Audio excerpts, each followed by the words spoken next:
Hey there, folks. My job quite often takes me around the country, various places. Right now, I'm in a hotel in Philadelphia. I'm up here working for the symphony. And what I like to do when I go on these trips like this, and if I've got a day off, I'll buy like a kind of more expensive bottle of beer, something I haven't tried before, and give it a shot. Well, this time, and I've already popped the cork on it, but it was actually a corked beer. And I thought it was appropriate when I was in the store because I do spend a decent amount of time online talking about religious topics and that sort of thing. When I came across this beer, I was like, this is for me. After all, I get told that I'm damned and going to hell all the time for being an atheist, so I might as well see what it tastes like. A little damnation. So this is a beer brewed and bottled by the Russian River Brewing Company in Santa Rosa, Sonoma County, California.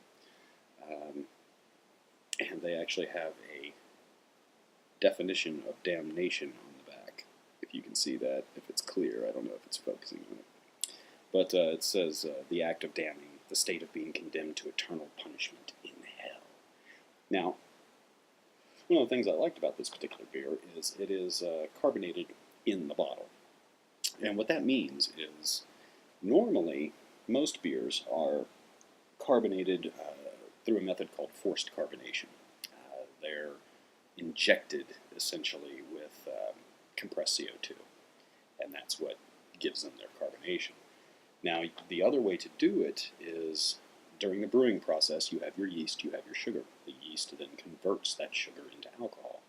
Now, once that process is done, you bottle it, and you can put a teeny bit more sugar into your bottle, and that sugar will reactivate the yeast.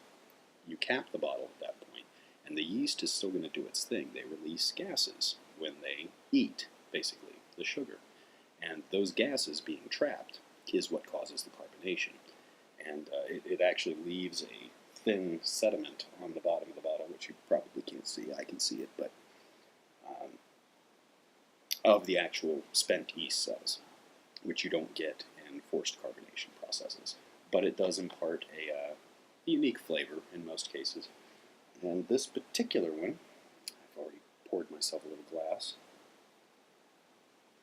It's pretty damn tasty. Kind of dry. Got a really earthy, hoppy flavor to it, but a strong kind of middle taste. You know, when you first taste it, you've got a series, that initial taste, what you taste in the middle of the drink, and then that aftertaste. And this one kind of comes on kind of strong, a little strong, and then it's got a nice earthy hop taste in the middle, and its finish is very reminiscent of like cedar, kind of a woodsy, earthy finish. It's pretty good, actually.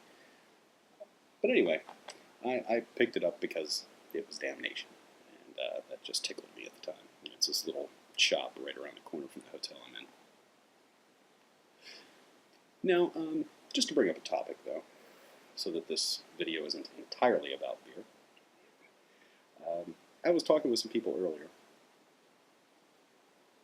about respect, and many people seem to say that their default position for other people was to respect them. Now, I disagree with that. I disagree entirely. Simply by virtue of someone being alive and breathing, that does not guarantee that they are worthy of any kind of respect. Civility, certainly, absolutely. That's my default position. I'm civil to anyone I meet, and I would say I'm respectful of their rights as people, but not of them. Respect, in my opinion, is something that is earned. It's not something that's freely given. If it's freely given, you're cheapening it. And that's just my opinion. Like I said, a lot of people disagreed, and they said that respect should be the default position. I just can't go there. So anyway, what do you guys think? Is respect a default position, or is respect something that should be earned? Like I said, my default position is civility. I'm not going to be rude to you. I'm not going to go out of my way to harm you or do anything negative to you until you give me reason to, and then it's on. But respect is to hold someone in high esteem, or to hold an idea in high esteem. And ideas and people do not inherently deserve respect unless they earn it. Anyway, what do you guys think? Talk to me later.